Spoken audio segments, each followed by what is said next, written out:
Bonjour à tous, 93.fr reçoit aujourd'hui Harlem Désir, tête de liste du Parti Socialiste pour l'Île-de-France sur les élections européennes. Toute l'équipe s'est mobilisée pour réaliser cet entretien, les membres présents aujourd'hui, mais aussi Evelyne et Slimane. Et vous, bien sûr, qui nous avez posé vos questions via notre site internet 93.fr. On y va.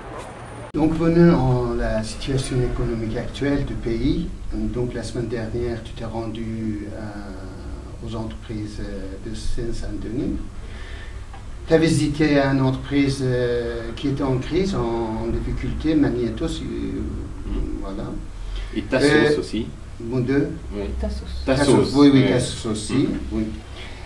Donc, devant cette situation très difficile d'économie, la détresse du monde du travail, quelle est la réponse concrète du Parti socialiste européen et le Parti socialiste français aussi, séparément, mais en résumé, on n'a pas beaucoup de temps, donc voilà.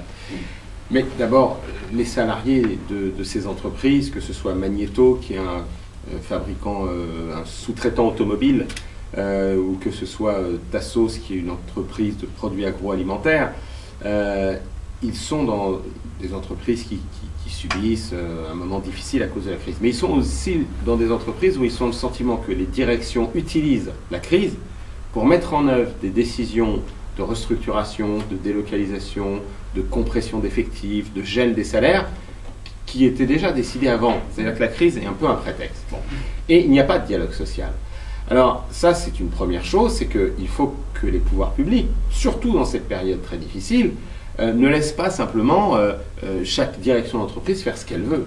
Parce que vous avez des entreprises où on explique qu'on n'a pas le choix, il faut supprimer des emplois, et où par exemple on continue à distribuer des dividendes aux actionnaires, on continue à distribuer les parachutes dorés, on continue à faire des bénéfices. Bon, je crois que les entreprises dans ce moment peuvent avoir besoin d'aide, donc c'est tout à fait normal que l'État, d'une façon exceptionnelle, par exemple, aide le secteur automobile. Il y a des aides qui ont été votées, comme on a aidé le secteur bancaire, mais en contrepartie, les pouvoirs publics, dans ce moment, doivent s'assurer que la logique dans l'économie, c'est bien que ces aides ne servent pas simplement à renflouer les actionnaires et les propriétaires des entreprises, mais à maintenir les emplois. Bon.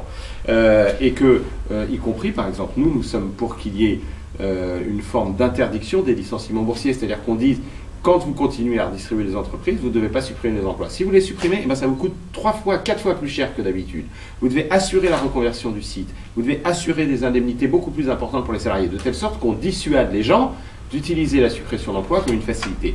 Au niveau européen, nous demandons qu'il y ait un vrai plan de relance coordonné de l'économie, qui soit à la hauteur de la situation, c'est-à-dire par exemple de ce que font les États-Unis.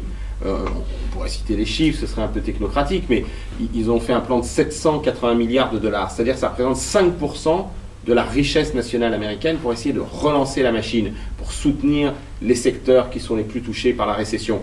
En Europe, on est à peine 2%, c'est-à-dire qu'on dit qu'il y a eu 200 milliards de dollars, mais en fait c'est très peu par rapport à ce qu'il faudrait pour vraiment réinjecter des fonds dans l'économie, pour recréer de l'activité pour les PME, pour recréer de l'emploi. Deuxièmement, il faut aussi soutenir le pouvoir d'achat. Aujourd'hui, dans cette crise, une des raisons pour lesquelles le chômage monte, la récession s'aggrave, c'est parce que les gens ne consomment plus. Les gens ne consomment plus parce qu'ils ne sont pas soutenus. Ils se disent demain je vais peut-être perdre mon emploi, on ne peut plus augmenter mes salaires. Donc dans beaucoup de pays, par exemple en Allemagne, aussi aux États-Unis, on est venu en aide en particulier à ceux qui sont au revenu minimum d'insertion, à ceux qui sont dans les salaires les plus bas, d'abord le salaire minimum.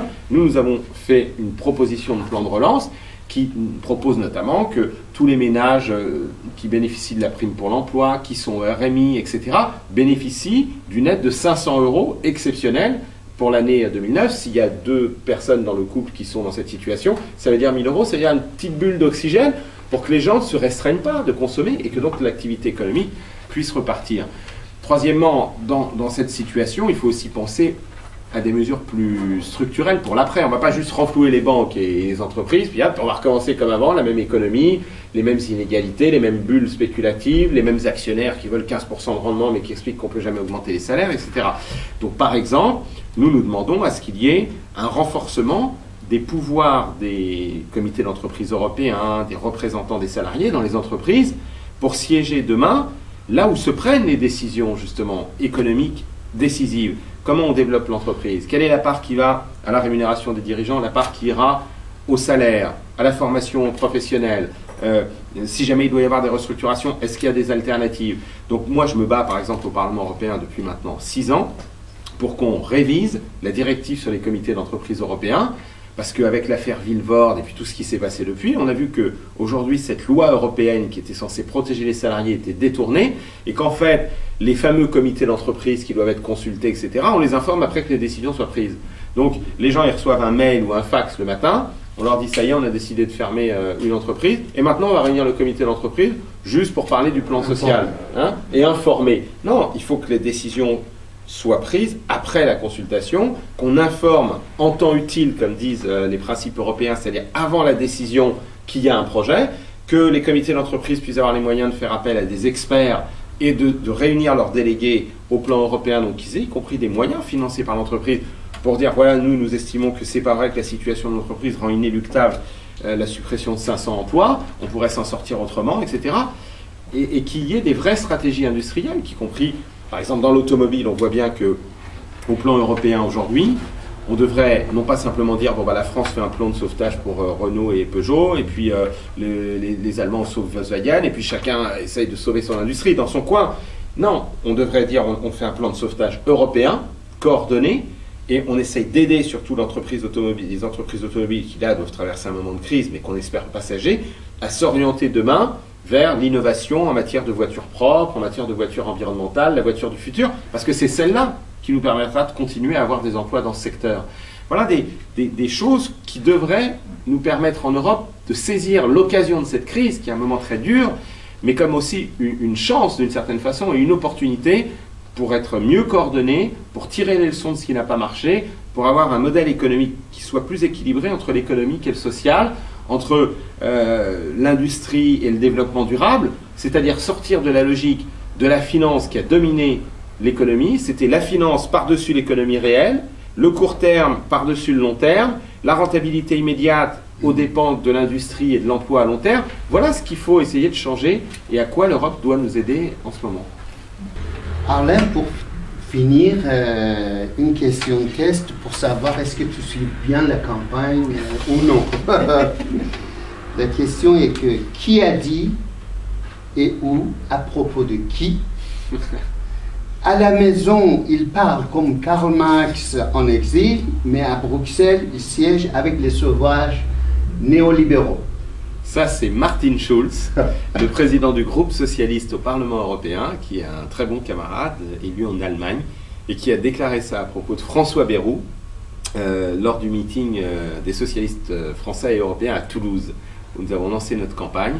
Il l'avait aussi dit à Paris quelques jours avant, il avait fait l'honneur de venir me soutenir dans une réunion au théâtre qui s'appelle l'Européen, à Paris, dans le 17e arrondissement.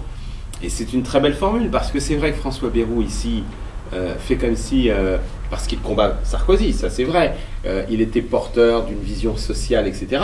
Mais quand il est au Parlement européen, enfin ses amis maintenant, Marielle de Sarnez et les autres députés du Modem, ils siègent dans le groupe libéral qui est composé de partis politiques libéraux européens, les libéraux britanniques, les libéraux allemands, les libéraux néerlandais, qui sont parmi les plus ultra-libéraux, qui veulent tout privatiser, tout libéraliser. Dans leur programme, ils proposent même d'aller plus loin dans la libéralisation de la santé.